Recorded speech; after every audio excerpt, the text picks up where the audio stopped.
So, Trude, where were you when the earthquake first happened?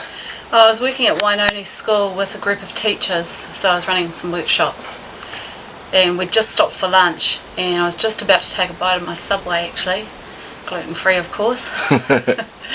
And because we've had so many aftershocks, we kind of always pause and we think, you know, what's this going to be like?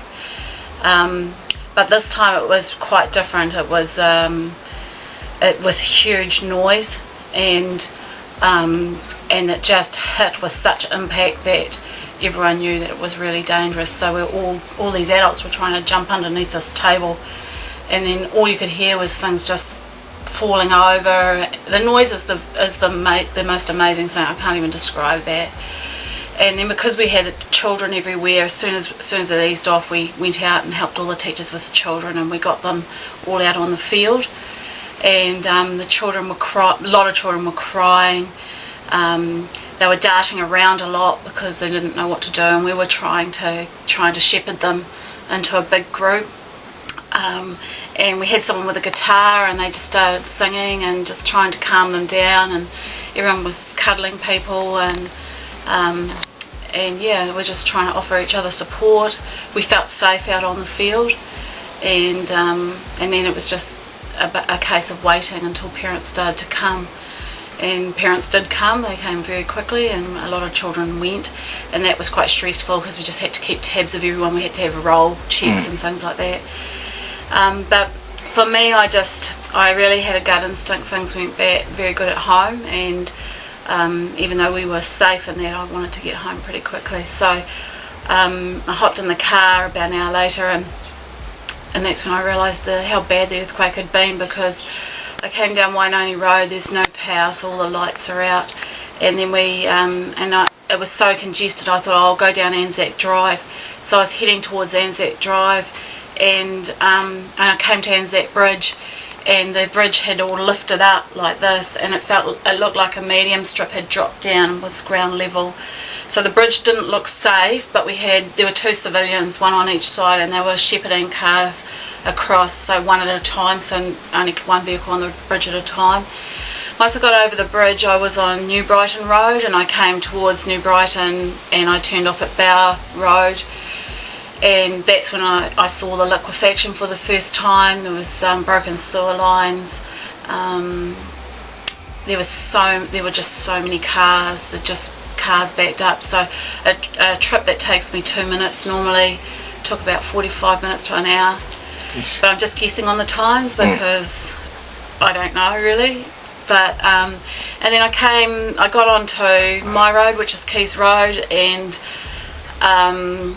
it looked actually all right, and I thought, oh, maybe it's all right, you know, maybe we're going to be really lucky again.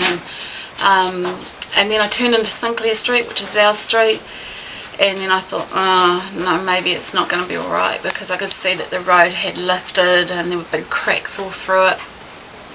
And I pulled into our driveway, and there was just water going down our driveway, and mud, and the house was all the step was broken, and I thought, oh, I'll just get in the house, and I got my keys out, and I went up to the front door, and I just couldn't get a door open, and the dogs were covered in mud, and they were really terrified, and you could see they'd been up on the doorstep. They're never usually out in the front yard, but all the gates were broken.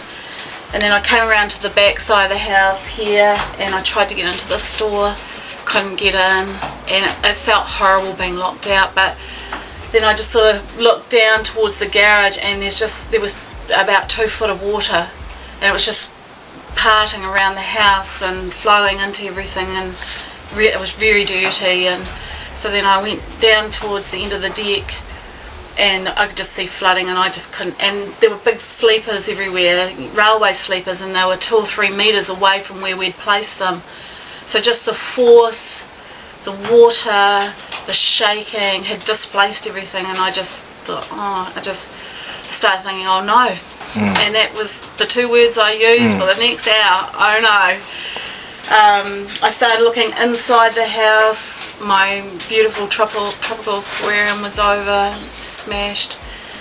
I looked through this window here, or everything was smashed. The oven was over, the fridge was open, everything was out, all drawers and cupboards, beautiful old-fashioned crown linen, things that have been gifts, all gone. This room here, big wardrobe over, all the legs in the wall. My office, a big cupboard, totally broken, everything all out on the floor. And I just went and sat on the front lawn and started to cry. and then Alicia rang, and I just got more and more distressed because it just hits you in waves, just the enormity of what's happened. And then some neighbours came around. They were checking everyone was all right, and one of my neighbours, who's a builder, he said, "Look, I'll help you get into your house." So we found a crowbar and we jimmied, we broke into the house, and then it was just every room.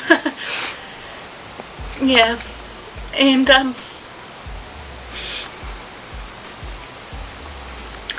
Natalie,